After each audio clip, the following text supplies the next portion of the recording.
Hey everyone, welcome or welcome back to my channel. If you're new here, hi, my name is Emma and I started tutoring English professionally in December of 2020, which makes it exactly 4 years as of this month. So in honor of that, here is everything I wish I knew if I were to start all over again.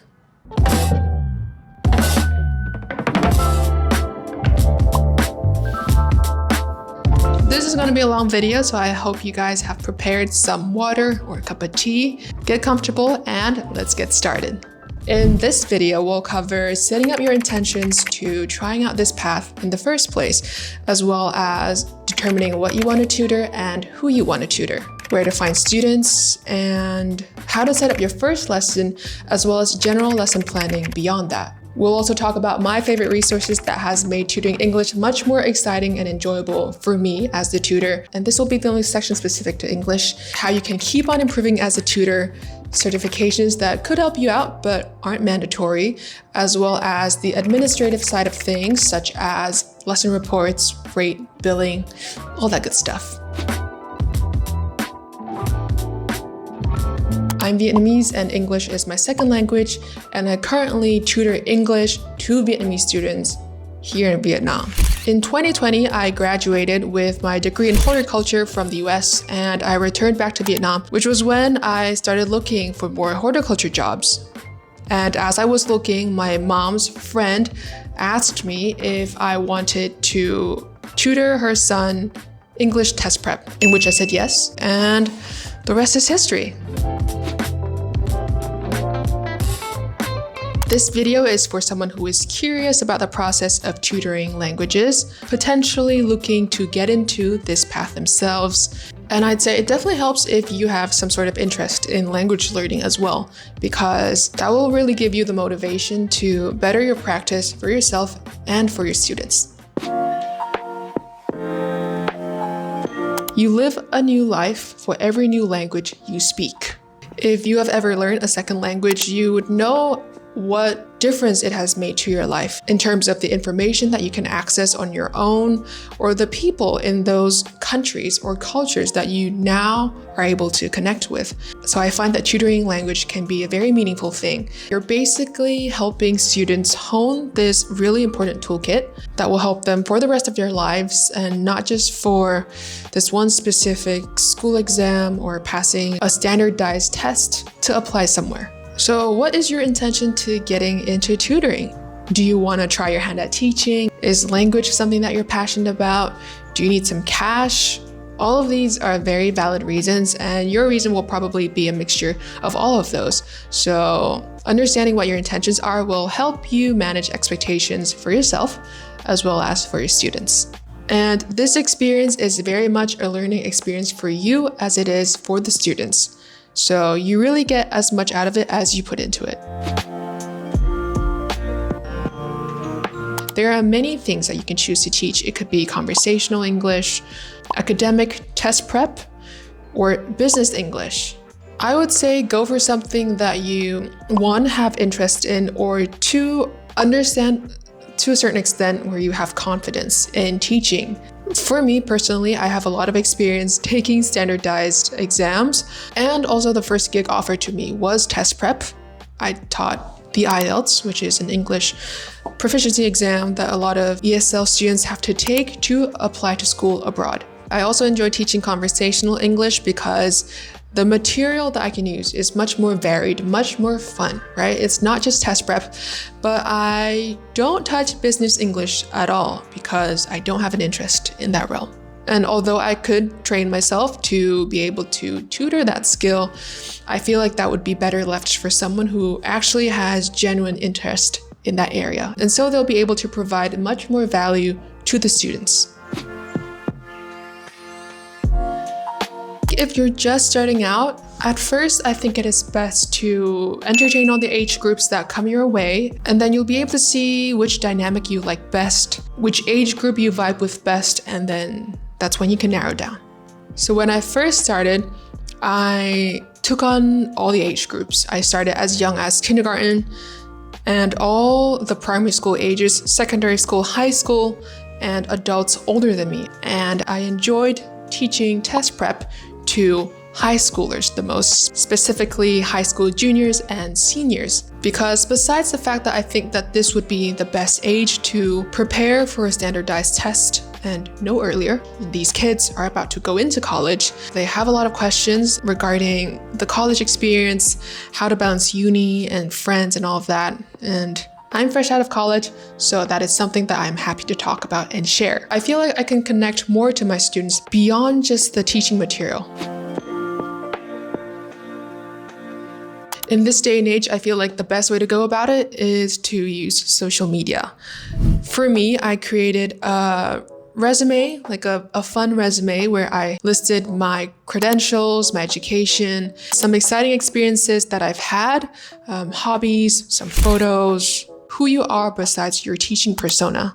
I posted mine on Facebook, which has become more of like a LinkedIn than a Facebook, to be honest. And I leveraged my connections, my friends, as well as my parents' connections, because again, I'm teaching high school students. So usually the parents here in Vietnam are the ones to go find and look for tutors for their kids. The good thing about having this public resume like this is that it's very easily shareable. Potential students and parents can know exactly what they're signing up for.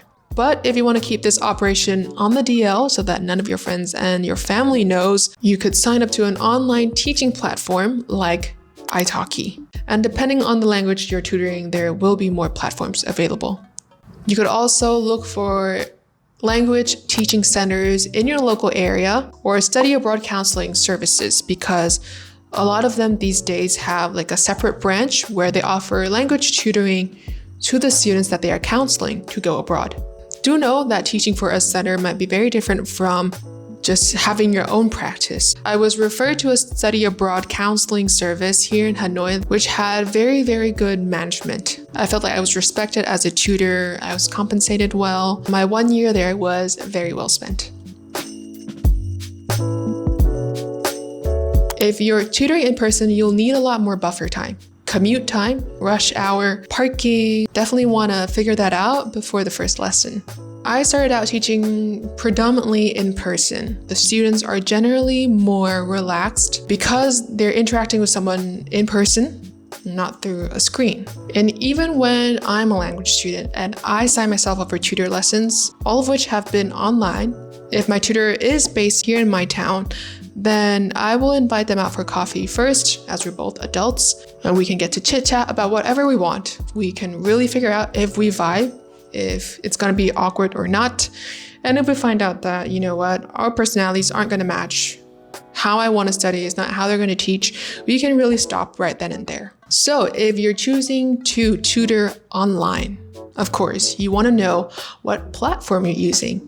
I've prepared 3 options. The first is Google Meet, which will allow you to have up to 24 hours of a one-on-one call. But if you're using 2 devices, let's say you're using your laptop and a tablet to conduct your lesson, then you will be limited to a 60-minute call. Another platform that was introduced to me by my French tutor a couple years ago is GatherTown. You have a very fun Nintendo-looking waiting room, and you can have unlimited calls for small groups. Or of course, you can use Zoom. I think we're all familiar with Zoom. You probably will have to pay for a subscription, but Zoom basically has all you ever need and more.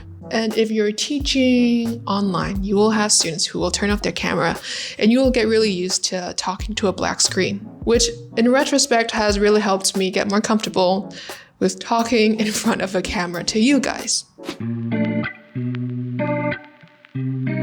For your first lesson, especially if you're just getting into this realm, I think that it is a good idea to give a discounted rate or offer it as a free trial session. The reason why is because, 1, you're starting off this arrangement with giving, and giving keeps on giving.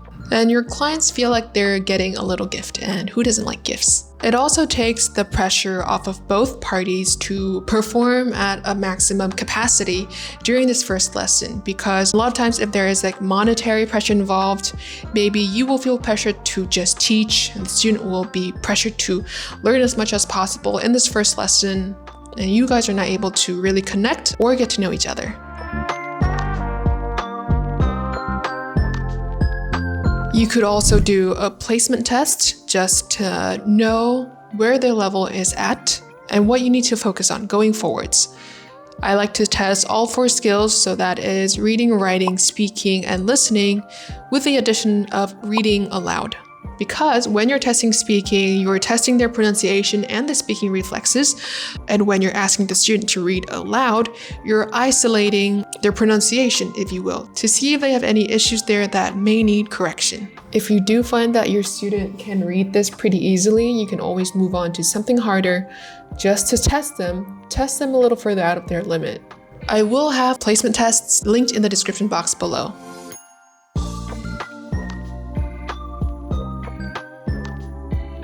So that's for conversational English, but when I'm teaching test prep, my placement test for the students will be an actual past paper of this exam.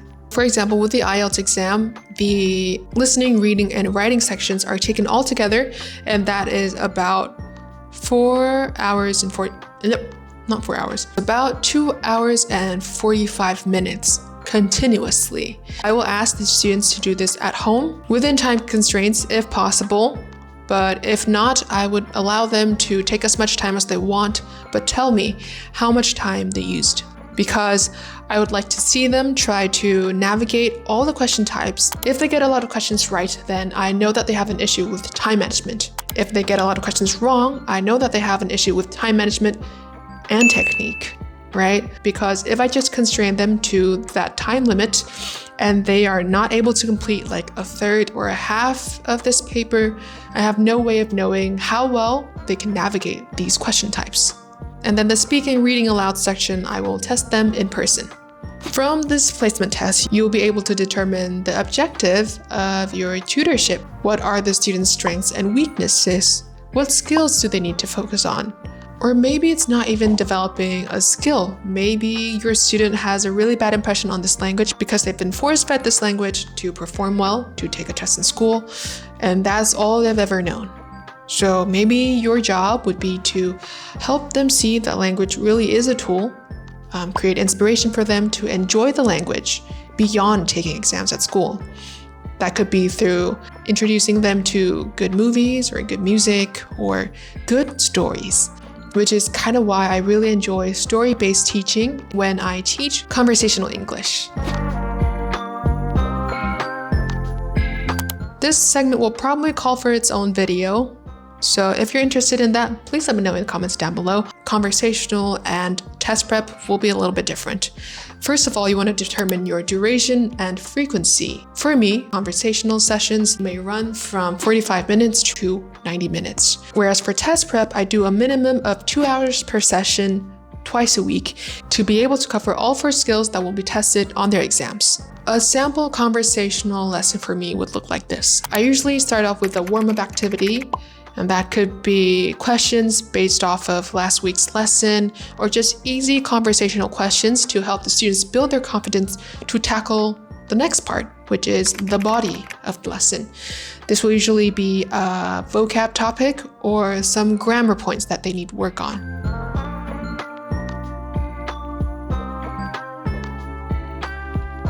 And then I usually close off with some story-based learning. My students and I will take turns reading aloud from a good book, and if time allows, we'll do some extra activities based on that book.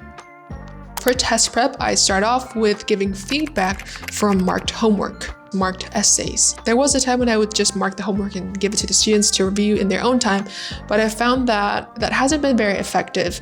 The students learn a lot better when you go through the mistakes with them and then give them tools to troubleshoot it right then and there, and they'll be able to retain that technique or information a lot better. After that, we move on to the main body, which will either be 1 or 2 focus skills for the day. And if we're studying 2 skills for the day, I like to ask my students, which skill do you want to study first? This gives them some choice, or at least the illusion of choice, which I have found to help my students be much more cooperative in this learning process. In reality, we still have to cover these 2 skills in this lesson, whether they like it or not. So it's better if they're cooperative, right?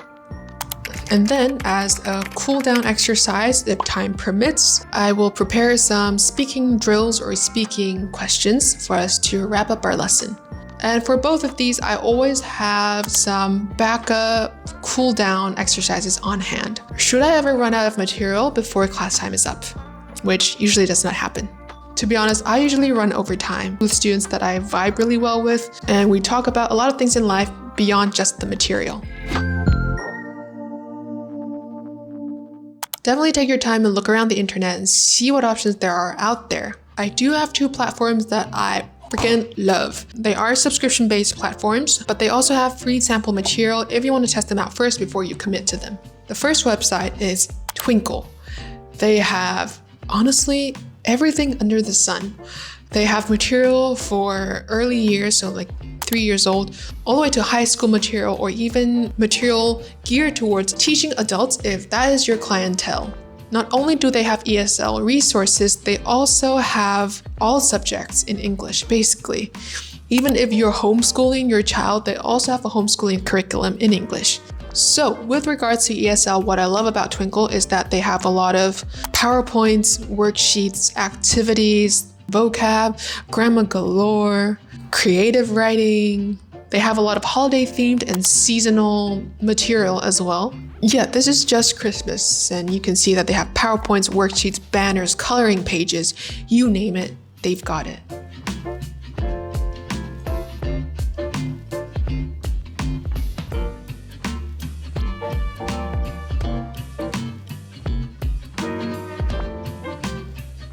Besides that, they also have a program dedicated to teaching phonics, which is teaching basic pronunciation. So during my placement test with my students in the reading aloud section, if I find that they have certain sounds that they're not able to pronounce, I will make a note of that, and then I'll find a phonic lesson corresponding to that sound and have them practice it.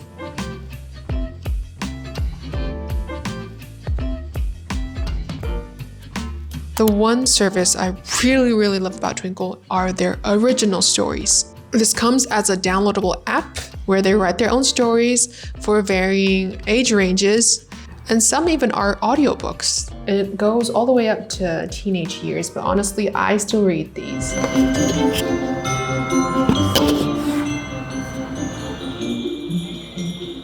The annual town preparations were underway for Christmas. The decorations were being hung around the square, the huge tree had been trimmed, and the fairy was being prepared.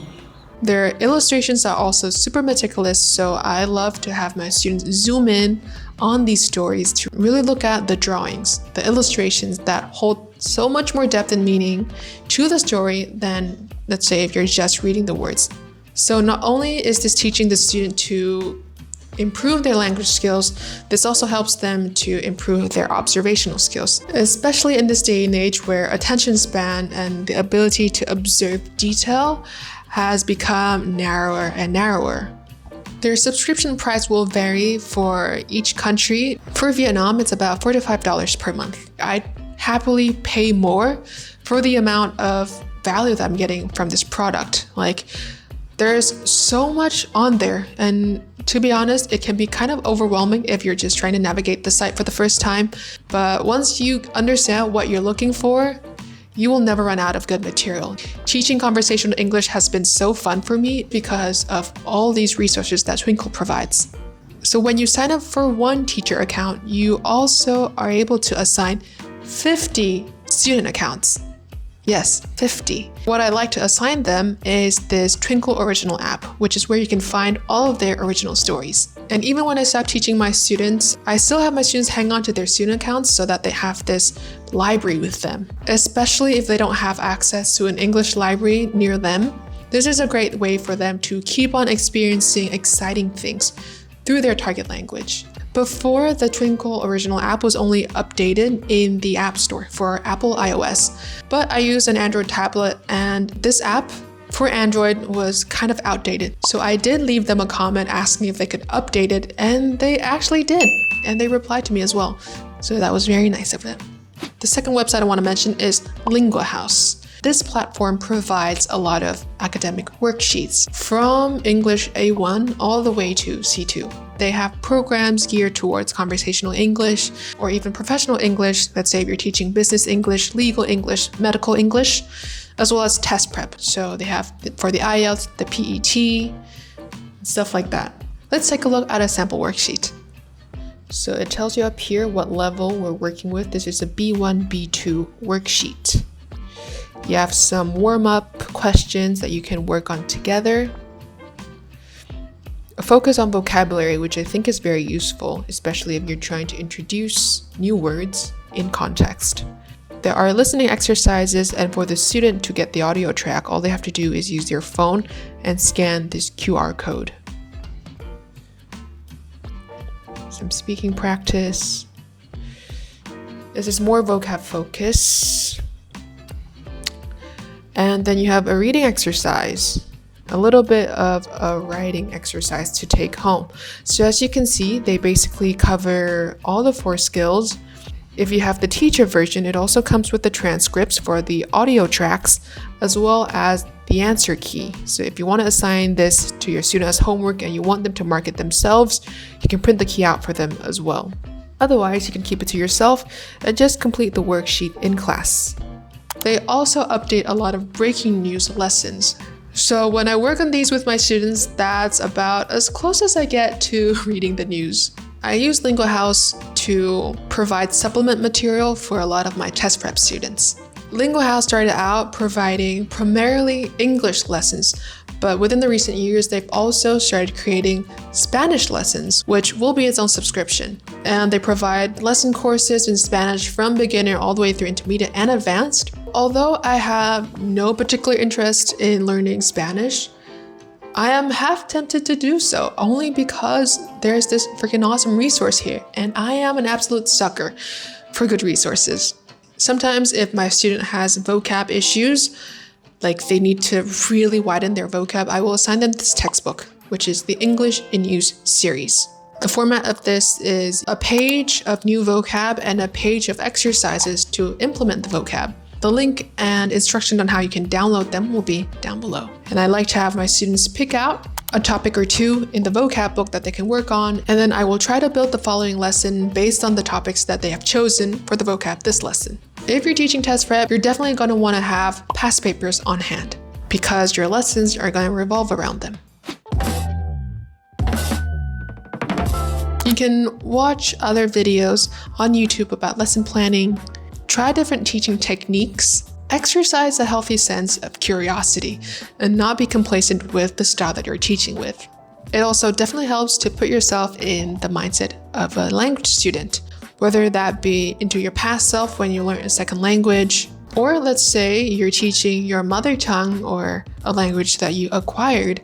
So for me, my mother tongue is Vietnamese, and I acquired English at the age of 5 because back then I was living in Australia and my mom built me the habit of reading a ton of books all the time. And that's how my English was naturally able to just expand itself. And my ability to use English and my ability to teach English are 2 very different things. And this is usually the case for people who acquire the language that they're trying to teach. So first, when I started teaching English, I feel like I could not really empathize with my students and the way that their minds have been trained to study English at school. So when I'm teaching grammar, my students would be like, so how do I know which conjugation to use? And I would be like, you can feel it, which is how I do it. I feel it. It feels right?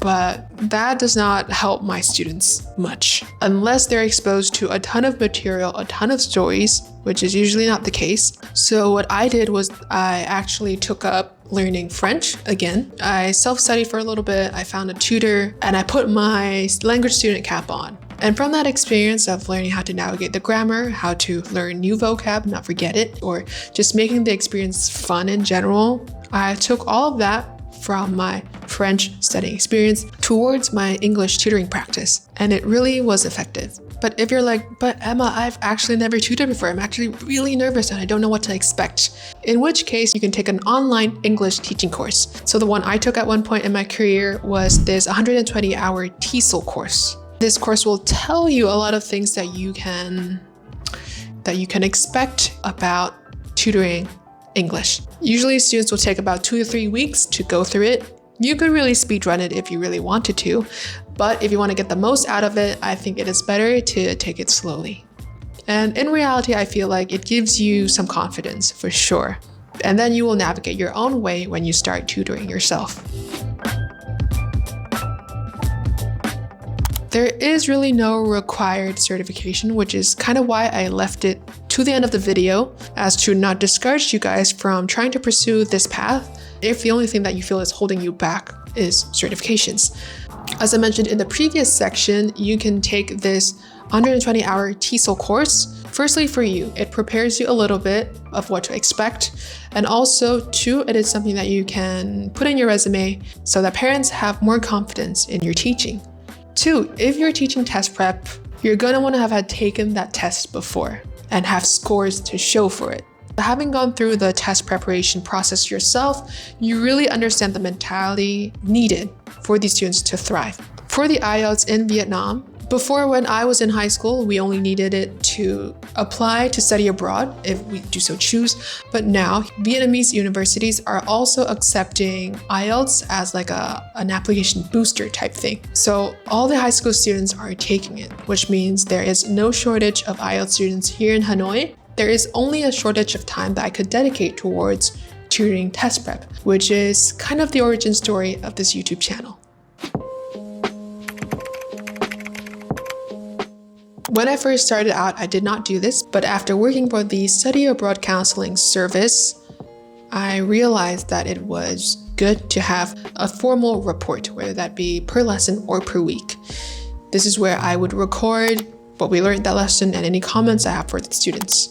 If I'm teaching test prep, the comments will be actual feedback I have for the students, and I will share this Google Doc with them so that they can keep track of what they're learning. If I'm teaching younger students who have no use for such detailed feedback, this will just be a feedback of their skills or their attitude in class that I will share with their parents. First, this helps you keep track of what you're teaching so that you can optimize your lesson planning going forwards. The lesson report looks professional, and this again will help the parents build confidence in you, which will actually really facilitate this whole process of you tutoring their child. A lot of the times with test prep, the student and the family will have a certain expectation, a certain score that they would like to achieve, and sometimes they do achieve that score, which is great for both parties and we can shake hands and part ways. Sometimes the students don't achieve the score that either they wanted or their parents wanted. Best case scenario is that the parents have been actively involved in their child's education for this entire time. They've been reading your progress reports and understand what type of progress their kid is making or not making, and they work with their child and you to find the best way to navigate things for everyone. Worst case scenario is when a score comes back and it's not what they wanted, and a lot of emotions can come into play. In which case, you've done your job, you've tracked everything, be very truthful, reflect exactly what is going on, because that is the best way that we can all proceed in an upwards manner. So in these scenarios, these reports are kind of your protection. You can go back through the report with the parents so that they understand that they haven't been blindsided. Hopefully y'all can all work together to find the best solution for everyone. You're gonna have to do some market research in your local area, see what rates are out there. You can also ask other tutors that you may already know to share their rate if that is part of your culture. Or if not, you can also just present your case like, hey, I'm trying to teach language X, I have these qualifications, and I'm trying to break into this market. What rate do you think is suitable for me? Use your best judgment and choose a rate that you think is suitable for you. Please be upfront about your rate with the parents so that you guys both can determine early on if this is going to be a good partnership. And if you plan on reassessing your rate and potentially adjusting it at different points in the year, you can also tell the parents that too. For example, you could say, I reassess my rate every April, August, and December. I may or may not adjust my rate. And if I do, I will tell you at least a month beforehand. This way you will be very clear on the money and no one will be surprised. With billing, there are two ways that you could bill. One is to bill in advance, whether that be 5 lessons or 10 lessons, or you can bill afterwards, either after the lesson or at the end of the month. I do understand the concept of billing beforehand. It gives you some insurance that the student will study with you for X amount of lessons. But because I have been that student that has paid beforehand and quit midway for personal reasons, Of course, I feel like my tutor deserved to earn that money, but I want to make it more comfortable for my own students, which is why I like to bill at the end of every month after the final lesson. How you choose to bill is really up to your personal preference. Usually when I'm teaching kids, I will bill their parents. And when it comes to billing day, I like to export my monthly report along with a monthly display. The number of lessons that were conducted, as well as how regularly or how irregularly they were carried out. Let's say in the case that you and your student are really inconsistent and it is not something that you think will be sustainable long term, this monthly display is also something that you can use to make your case with the parents, saying that let's find a better way to work around this. Also, I don't know if it's just Vietnamese culture here, but I feel a little bit uncomfortable if I just send them a message at the end of every month saying, hey, please send me X amount of money, right? So if I have a report in there as well, I feel like I'm sending them some information and they're compensating me for it. Method of payment could be in the form of cash, check, money order, bank transfer, whatever it may be. Here in Vietnam, the easiest method is bank transfers because you can basically do it on your phone. So yeah, that is basically everything I've learned about starting my own professional English tutoring practice over the past 4 years. If you're still watching, thank you so much for sticking around all the way until the end. I know it was a long one. And if you've been thinking about it and you're actually on the fence about whether you should start your language tutoring business, maybe this is your sign.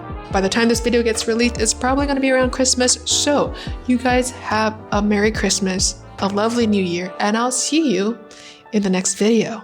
Bye!